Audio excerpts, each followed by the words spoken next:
కొంగ నుండి హంసగా అర్జున్ ప్రయాణం.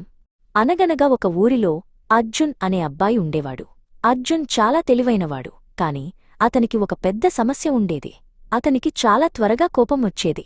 చిన్న విషయాలకే ఇతరులపై అసూయపడేవాడు. అందరూ అతడిని కొంగబుద్ధి కలవాడు అనేవారు.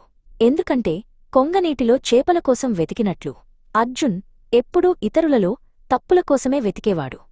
ఎవరికైనా మంచి మార్కులు వచ్చినా లేదా కొత్త బట్టలు కొనుక్కున్నా అర్జున్ మనసులో అసూయ కలిగేది. నాకే ఎందుకు రావు, వాడికే ఎందుకు వచ్చాయి అని ఎప్పుడూ కుమిలిపోయేవాడు. అతని మనసు ఎప్పుడూ అలజడిగా అశాంతిగా ఉండేది. ఆ కోపం వల్ల అతని స్నేహితులు కూడా అతనికి దూరమవ్వడం ప్రారంభించారు. ఒకరోజు అర్జున్ తన గ్రామానికి వచ్చిన మైత్రేయ అనే జ్ఞానిని కలిశాడు. స్వామీ, నా మనసు ఎప్పుడూ కోపంతో రగిలిపోతుంటుంది. నేను ప్రశాంతంగా ఎలా ఉండాలి అని అడిగాడు. అర్జున్, మన మనస్సు కొంగలా ఉండకూడదు, హంసలా ఉండాలి. కొంగ బురద నీటిలో కేవలం చేపల కోసం వెతుకుతుంది. కాని హంసకు పాలు నీరు కలిపి ఇస్తే అది కేవలం పాలను మాత్రమే స్వీకరించి నీటిని వదిలేస్తుంది. అంటే హంస కేవలం మంచిని మాత్రమే గ్రహిస్తుంది. అర్జున్ ఆ మాటలకు ప్రభావితుడయ్యాడు. ఆ రోజునుండి అతను ధ్యానం చేయడం మొదలుపెట్టాడు.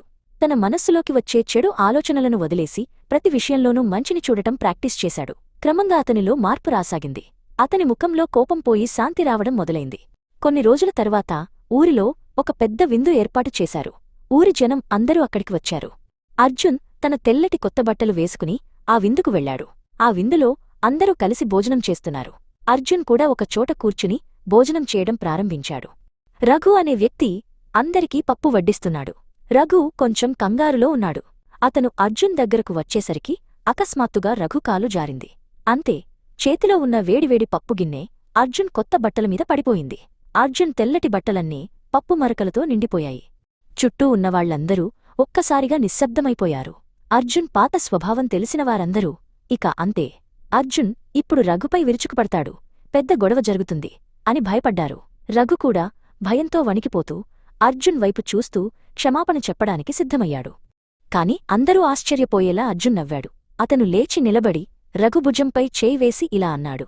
పర్వాలేదు రఘు, కంగారు పడకు. అది కావాలని చేసింది కాదు కదా, పొరపాటున జరిగింది. బట్టలు ఉతికితే పోతాయి, కాని మన మధ్య ఉన్న స్నేహం ముఖ్యం అని ప్రశాంతంగా సమాధానమిచ్చాడు. అర్జున్ ప్రతిస్పందన చూసి అందరూ ఆశ్చర్యపోయారు. మైత్రేయ చెప్పిన హంసా గుణం అర్జున్లో పూర్తిగా వెలిగింది. అతను తన కోపాన్ని అసూయను జయించి ఒక గొప్ప వ్యక్తిగా మారాడు. అప్పటినుండి అర్జున్ని అందరూ ఒక జ్ఞానిలా గౌరవించడం మొదలుపెట్టారు. అర్జున్ తన జీవితంలో నిజమైన సంతోషాన్ని కనుగొన్నాడు.